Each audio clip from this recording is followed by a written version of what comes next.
Hey, everybody, it's Trags, and this week on Red Sox Beat, I welcome back old friend Ian Browne, covering all things Red Sox for MLB.com and, of course, RedSox.com. You can follow him on Twitter at Ian M. Browne with an E at the end, all one word. That's IANM.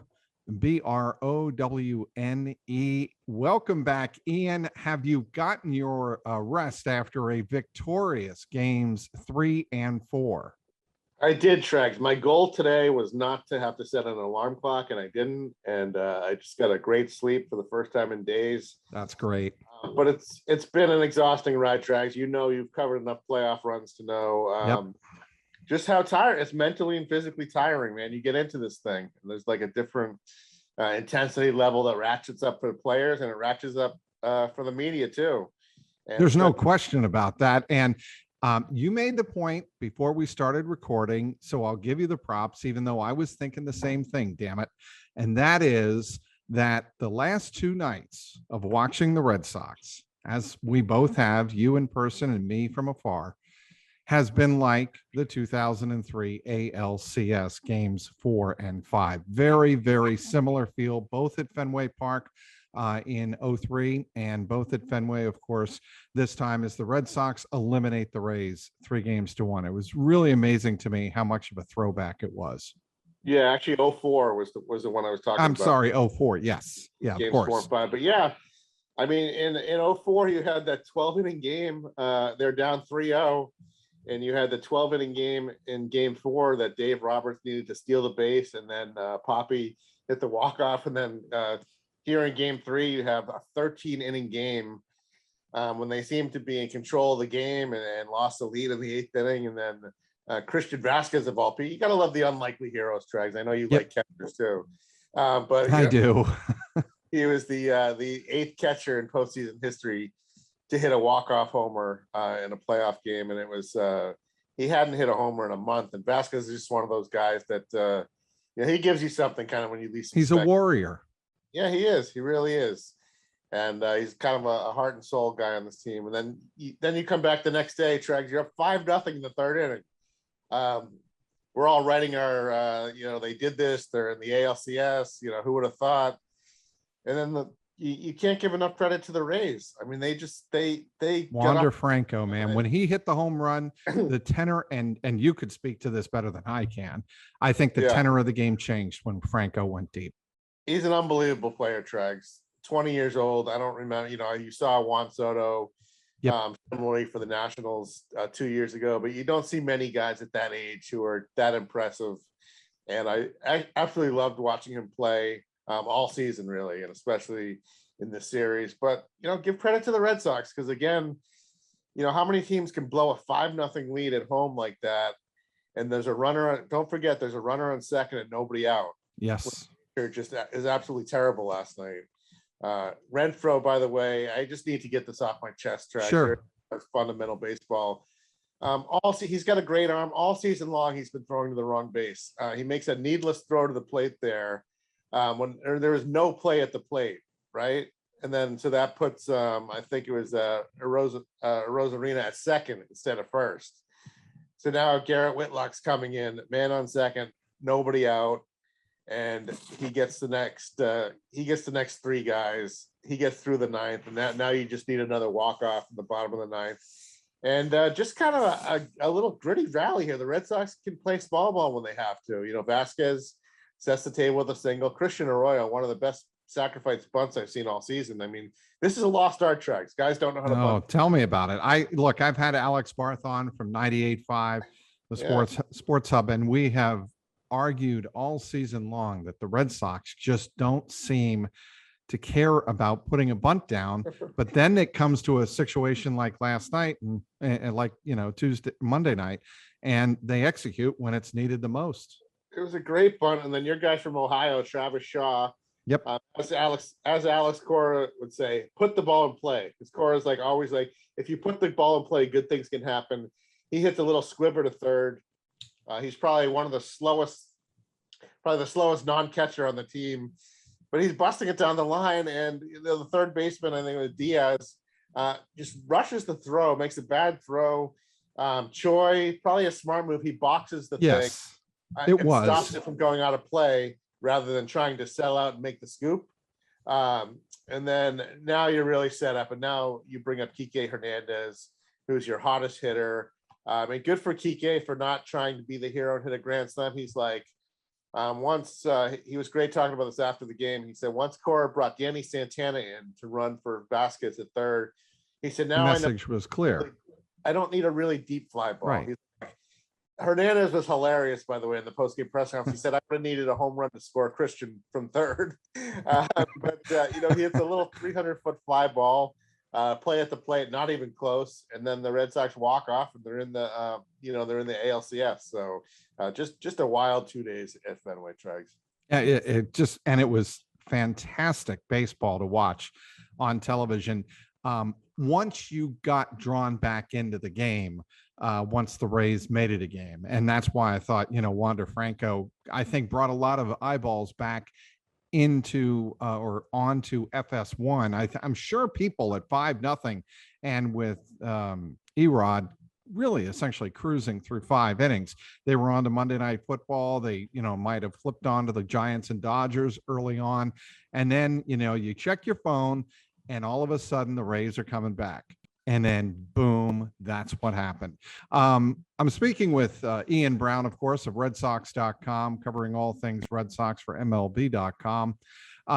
Ian, I want to get to your point that you believe there's one person primarily responsible for this great turnaround, and it's not a player. It's manager Alex Cora. Why is that? Yeah, this guy tries. He set the tone from the day he got back here. I remember just first press conference to spring training, just being so impressed and saying, they missed this. This guy is just he's full of fire. He knows how to get the most out of each guy on his roster. He has a way of relating to the players. He has a way of being demanding with the players, but not in a way where they feel like it's his highway. They want to run through a wall for this guy. And he just the way he manages them in October also. He's a riverboat gambler, man. He's throwing a starting pitch. He's throwing Tanner Houck for 5 innings. In game 2 after Sale gives up the grand slam, and you think the Red Sox are going to go down 2-0. And he just look at what he did with Nick Pivetta in game 3, where Pivetta was on 2 days rest. He had thrown 73 pitches out of the bullpen in game 1. And he throws another 67 pitches in 4 innings in game 3. And that's really the biggest reason that they won that game. So Cora pulls out all the stops in October. He knows his team so well. He knows how to get the most out of his personnel. This isn't to say that every move he tries works, but more often than not, he is pushing the right buttons. There's no manager a team would probably rather have than Alex Cora, especially in October now, Trags. And look at his October record. I think he's now 15-4 in 19 career playoff games. He is, I think the stat Trags is 6-0 in potential clinch games right now. It is. And they are, I think the Red Sox are something like 14-1 in their last 15 potential clinch games going back to 08, I think it is, or 04, something crazy like that. It's crazy because Cora he's 6-0 now in potential clinch games. The only manager who won more games before a loss in the elimination game was Terry Francona, who won 7 such games before he finally lost an elimination game in game 7 of the 2008 in Tampa Bay. Tampa Bay, which he came close to winning that game. So Cora is just he sets the tone on this team, Trags, and they were so smart to bring him back. It was not an easy decision. A lot of people thought it was a no-brainer to bring him back, but coming off the scandal with Houston, Chaim Bloom thought long and hard about kind of bringing in his own guy. Making, a lot of GMs like to have their own guy. But he interviewed Alex Cora in a tarmac, Trags, in an airport tarmac, I think in Puerto Rico. And that was where their job interview took place. No frills, no glamour. And Cora just won Chaim Bloom over in that interview. So good for Chaim Bloom for not being GM who's like, I got to bring my own. Right. And I want to ask you something. First of all, your thoughts when Erod at 78 pitches was pulled Monday night from that game with a 5-1 lead. Yeah, Trags. I think I'm a little bit like you, and I'm a little bit old school, and it's driving me.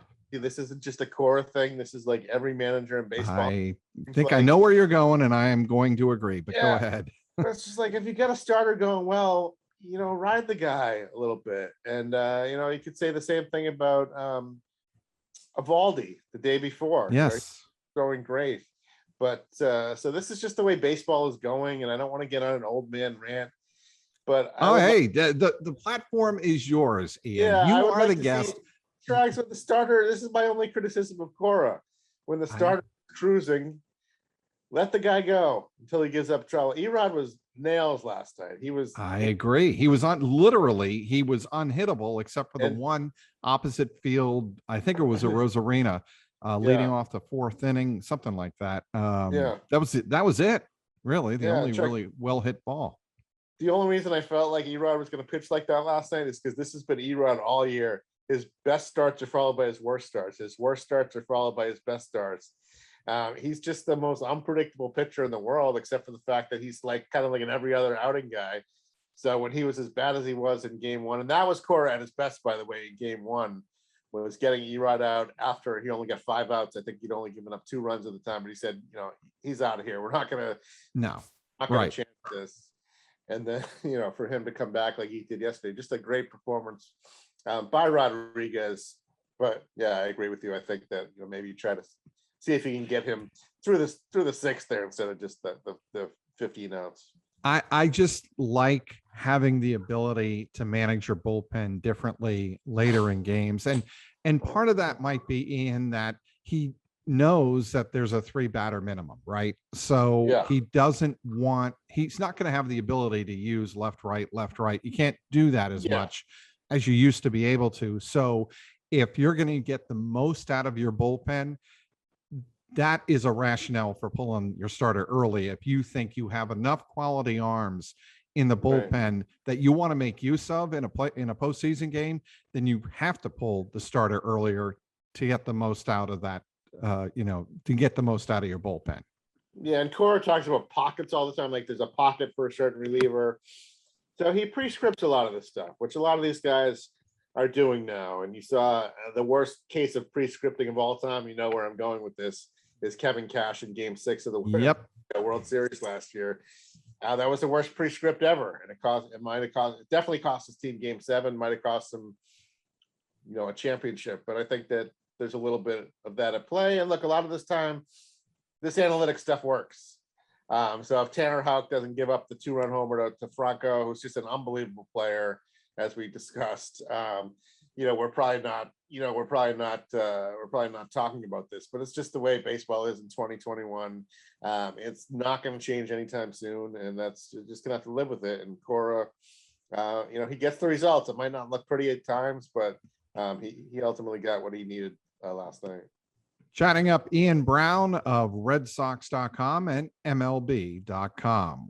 Ian, we touched on it a little bit just a few moments ago. Chaim Bloom, if you give credit to Alex Cora, I'm going to choose Chaim Bloom for putting together a roster I don't think anybody envisioned being this good this late in the 2021 season. I think most Red Sox fans had written this season off to maybe 80, 85 wins, maybe touch 90, but not getting into the playoffs.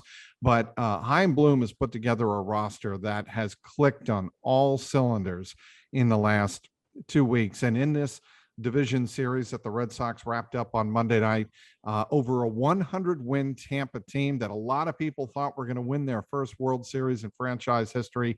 The Red Sox had the deeper roster, both in pitching and on offense. Yeah, Chaim Bloom doesn't get the credit he deserves. This is a he guy should. And he doesn't care what and this is the most important thing for a GM. If you talk to a Theo Epstein or you talk to guys like that, the most important thing for a GM is not to have thin skin and not to make your moves based on what the public perception is going to be.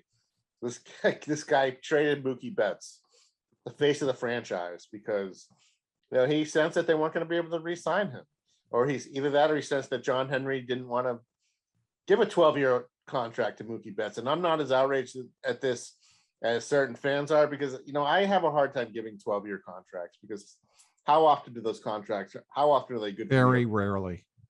Yeah, so they decided they were going to trade Mookie Betts. Chaim Bloom, he was patient. He waited that entire offseason until he finally got a deal he liked with the Dodgers. He got Alex Verdugo, who is a very, very good player. And he's not only a good player, but he's the kind of guy who really, you put those lights on in October, Trags, and he loves that spotlight. And he's giving it to them in these playoffs. So whether or not you ever get anything from Jeter Downs, who looks like, he could be a bust of a prospect. You got Alex Verdugo with 5 years of club control when you got him. Right. So you still have him for another 3 years. So that was a tremendous trade. And then just some of the moves he made this offseason that went under the radar. Kike Hernandez, who is the perfect example of the guy that Cora can get the most out of. Cora saw this guy as an everyday player when everyone else said, this guy's been a utility player his entire career. Look at what he did in the series. He was their best hitter in the series. No question about that. For about a 2-month span this season, he was one of the best leadoff hitters in baseball, and he's just another big game player. And at the trade deadline, Trags, Bloom got absolutely destroyed. Right. He got Anthony Rizzo, and the Rays got Nelson Cruz. And who does Chaim Bloom get? He gets Kyle Schwarber, he's on the IL with a hamstring injury. And, everyone's like, oh, he's not going to be able to play for 2 weeks. You realize, if you can make the playoffs, how small a period of time 2 weeks is? This guy came back. He's been the best. He's been the best hitter that any team got at the trade deadline. And the Red Sox gave up a prospect who was barely in their top 20, where Rizzo was going to take probably two top 15 prospects to get and him. either a Whitlock or a Tanner Houck to get him. Right. Yeah. You don't do that. And I agree. Yeah. And I was not as outraged like you. I was not as outraged that they didn't get Anthony Rizzo, because I think Chaim Bloom made up his mind, Ian, that they weren't going to part ways with the future just to get a replacement player. And you've seen that in so many cases over the Dave Dombrowski era. They weren't going to do that. And what was said when Chaim Bloom came in and took over? He was brought in to rebuild the Red Sox farm system and keep the Red Sox competitive, but rebuild everything. You're not going to trade away your prospects. And you know what else the beauty of Chaim Bloom is, Trags, is that he honestly looked at the hitters that were available, and the way he thinks, he likes Schwarber the best out of every hitter out there. And he was like, this is the guy we're going to be able to buy low on because he's on the IL. And he is a Chaim Bloom type of hitter. He is relentless. He never swings at a bad pitch. Mm-hmm.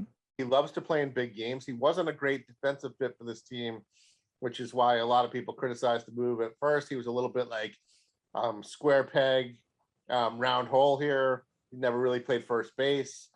Just because of the way the roster was constructed, and because of other guys who were out, you were DHing him and playing him a lot in left field when you first got him, and now you're playing him at first base against righties. Here in October, you are playing him in. You're going to play him in left field, I think, against lefties. But you're finding a way to get him in the lineup every day, and his bat has been as important as anyone on this team. And he not only his at bats, but it's rubbing off on the rest of the team. He's making the rest of these guys better hitters.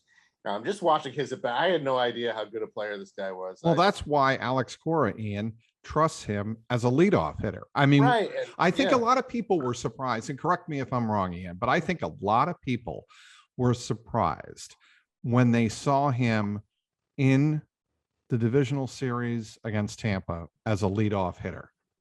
Do you agree? Because he had led off with Kike all year. And that really, I think it started actually in the Yankees wild card games when he first put Schwarber at the top, and Schwarber homered that night. And Schwarber was, when he was on that historic run with the Nationals this year, when he was hitting a home run every day, 2 home runs sometimes. Yes. Especially in the leadoff spot. So he's not your prototypical leadoff guy, but he works counts as well as anyone in baseball. He has as good a plate discipline as anyone. So I think it was a stroke of genius, Trags, honestly, making that move. And it's really gotten Kike going also, because Kike was in a little bit of a slump. I think it took some pressure off him. And now every time he comes up, Schwarber's on base. For all of the talk, Ian, of Rafael Devers, we haven't really even spent any time talking about the guy who kickstarted Game 4 with the 3-run bomb to center field. But we haven't talked about Rafael Devers. We haven't talked about Xander Bogaerts, and we really haven't touched on JD Martinez, who also played a big role in the divisional round series win over Tampa. But there are 3 players that got a lot of attention. We've already touched on Kike Hernandez. He hit 450 with 3 doubles, 2 homers, and 6 RBIs in the series. Tanner Houck and Garrett Whitlock, to me, the way Cora used them, are the reason they're advancing to the LCS. Absolutely. And look, they lost Whitlock for the last 3 weeks, for the last 11 days of the regular season. Right. Okay. He had a pectoral strain, and this was a devastating loss. And this is why I think it was a little harder for them to clinch the playoff spot than they originally thought. People forget that when they got swept in that just devastating, it seemed, series against the Yankees, September 24th through 26th at Fenway Park, they did not have Whitlock. He was out at that point, and he's just a Rule 5 pick. Trags, who you got from the Yankees. I mean, how much thing the Yankees that you just pick this guy up in the Rule 5 draft, and he's your best relief pitcher. He's been nails all year, and Cora just, he said Whitlock is the biggest reason they won Game 4. The same way no that question Nick Pivetta was the biggest reason they won Game 3. The same way Tanner Houck was the biggest reason they won Game 2. You just look at the way Cora in all 3 of those games picked the right guy, Trags, to sort of lean on in the biggest spot. And Whitlock, to me, he's one of the best stories of baseball. I mean, can you remember a Rule 5 pick? Not like this. His team's most dominant reliever, let alone in the regular season, but also in the playoffs. I can't remember this. Johan Santana is probably the best Rule 5 pick that modern day fans have ever seen. But just to see Garrett Whitlock do this, it's been remarkable. And Tanner Houck, also a 25-year-old kid who's mainly been a starter. And Cora had decided to kind of transition him to bullpen down the stretch, and he really gave the Rays fits there in Game 2. And now you have these 2 guys, plus Pivetta. You don't know how you're going to use him, in the ALCS.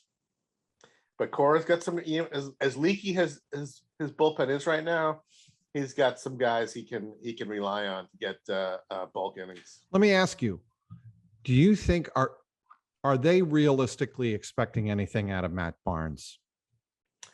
No, Trags. He's an utter mess right now, and I say this. It's tough to say because I like as respectfully as you can possibly say. Yeah, he's just a good guy. He's a stand-up guy, but watching him pitch, Trags, in Game 1, or no, not Game 1, Game 2. Sorry, right. He came on in the 9th inning and threw a 33-pitch 9th inning with a 8-run lead. Okay, yeah. Where all you're trying to do is just throw strikes, and he couldn't do his mechanics. I don't know if you saw it, Trags. He was falling off the mound. His mechanics, he had no idea where his fastball was going. So I think Trags, Sawamura, they're going to go Sawamura or Darwinson Hernandez. You're not going to see Matt Barnes. I'll be shocked if he's on the ALCS roster. Remember, he got put on the DS roster is when Garrett Richards strained his hamstring and he had to get off that roster. Richards is again unavailable for the ALCS because of the MLB rule that if you get pulled off in the middle of a round, you have to miss the next round. But I think Sawamura is the guy for the next round. He's been solid for the team all year. But Barnes, you just hope they gave him a 2-year extension, with a 3rd-year option. You just hope that he can regather this offseason and figure it out for next year, because you hate to see guys who are in their head this much, and it's just like a mental thing with him more than physical right now, where he just can't get out of his own way right now. So it's been this guy was their best reliever in the first half of the season. He made the All-Star team. I mean, that's what's just stunning about how it's completely fallen off the table for Barnes. Yeah. So again, Trags, I just don't think that they can. I don't think there's enough time to salvage him here in 2021. Probably not. I also want to bring up some perspective on Tampa. They didn't have Tyler Glasnow, Tommy John surgery. They didn't have Blake Snell, and they didn't have Charlie Morton. Those are three big pieces of the 2020 American League Championship Tampa Bay Rays that were out of the rotation and that they had to find a way to replace. And they just didn't have the depth in the rotation to do it. And good on the Red Sox to take advantage of that. Trags, you just hit on why Kevin Cash is the overwhelming favorite for the AL Manager of the Year.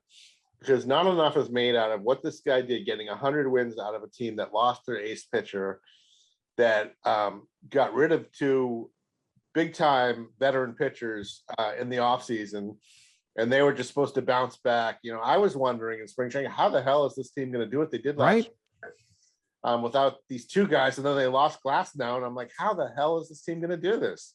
And he just finds that this guy, Trags, he is a tremendous manager.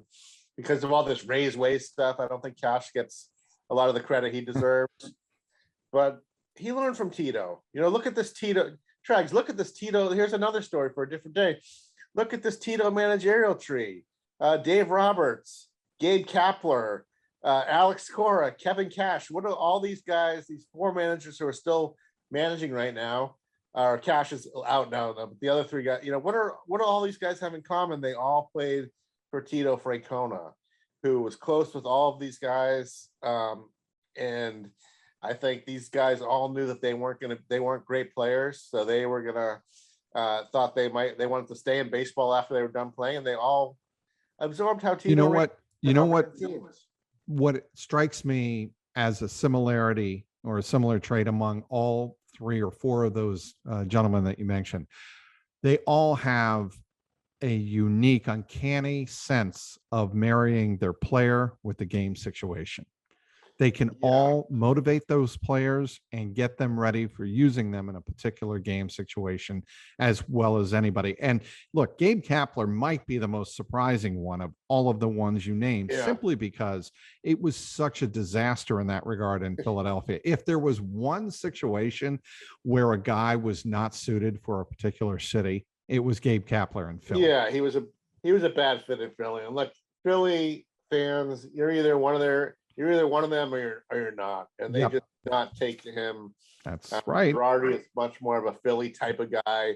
But they just haven't had the roster either. And it's been great to see Gabe kind of get back on his feet. Accountability, dude. That's accountability an inside baseball there. Literally. Yeah, but no, and the one thing I think that these guys, they learned from Tito also, they learn how to deal with players, Trags. They learn that you treat every player on your roster, they're not the same. Each one of these guys has a heart that beats a little bit differently, and you have to know how to get the most out of every one of these guys.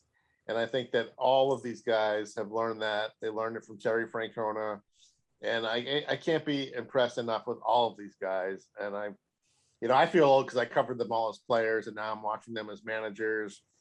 And I like them all a lot, all four of these guys, and it's been fun to watch them have success in this second level of their career. Cora was actually the guy I probably knew the least as a player, just because I don't know, I just didn't for whatever reason, he just wasn't as much of a thought on those Red Sox teams. But just watching all these guys, it's been cool to see what they've done.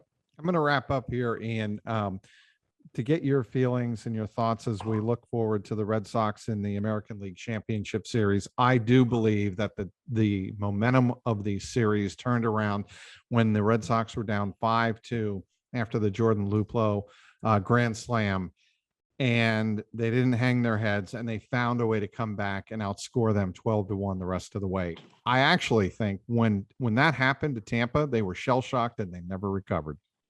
I agree, Track. There was two things in the series, that and the craziest ground rule double any of us have ever seen. Yes. Tuck Rule 2021. It was perfectly within the rules, just like the Tuck Rule was, but it was perfectly preposterous. They got screwed. Have any of us ever seen a ground rule double hit the wall on the fly, bounce off a player's thigh, and bounce into the bullpen to cost you the go-ahead run in extra innings or any inning, really? It was unbelievable, and I think that they were shell-shocked from that, and good for them for getting off the mat the way they did, coming back from 5-0 in Game 4. It just shows the resilience of that team. But yeah, it was just too much to overcome. And you look at the Red Sox Trags, this is how crazy the season has been. Not only did they lose game 1, 5-0, they just looked out of sorts. I mean, Randy Steele's home. Josh Taylor's not even looking. The Red Sox just looked completely like out of touch in that game. And then to see Sale do what he did in game 2, you know, he's your most accomplished pitcher. You think that's a psychological blow. And I think it was Bogarts and Verdugo, I think, set the tone for this comeback when they hit back-to-back home runs. I think it was the 3rd inning of game 2. All of a sudden you're back in, it's no longer 5-2, it's 5-4 now. And then Kike tied it with a homer, and then on it went, and they just showed that they were not going to be denied, and they proved their mental toughness, to be quite honest. And this team Trags, another thing that I want to look at before we go is that I think the final weekend of the season in Washington, when the Red Sox were backed into a corner, they had been swept by the Yankees. They lost 2 out of 3. I call it the Yankees hangover in Baltimore against the frigging Orioles. Trags. They lost 2 out of 3 against the Orioles. They're 2 games behind the Yankees going into the last week of the season, and they're back last weekend of the season. Their backs were against the wall, playing, granted, against not a very good Washington team, but Washington took them to the brink in all 3 of those games, and the Red Sox found ways to win. Christian Vasquez with just a huge game-tying triple in the Saturday game. They're down 5-1 in the last game. And at that point, you know, they're down 5-1 Trags. You're thinking, okay, this team is going to be playing a tiebreaker game number 163 at Fenway Park against the Toronto Blue Jays, the team nobody wanted to face in these playoffs. Trags. That is a murderous lineup. And for them to get back in that game, to come back in that game, and Rafael Devers just carried them in that game to win that game, that changed everything. It changed the entire confidence level. It changed the entire momentum level of this team to see the season sort of flashing before their eyes. Trags, I firmly believe if they had gone to a tiebreaker 162 against Toronto, I firmly believe they were going to lose that game. Yeah, and I understand why you say that, because Toronto's lineup is relentless, and it's built for Fenway too, Trags. It's built for Fenway, and this would have been a tight feeling. That Vlad would. I don't think they would have had any answer for Vlad, and I think they were intimidated by Vlad. And who wouldn't be? I have memories of a Sunday afternoon game in Boston. I think it was in June when the Blue Jays hit 6 home runs. I don't even remember how many, and beat the Red Sox 18-4.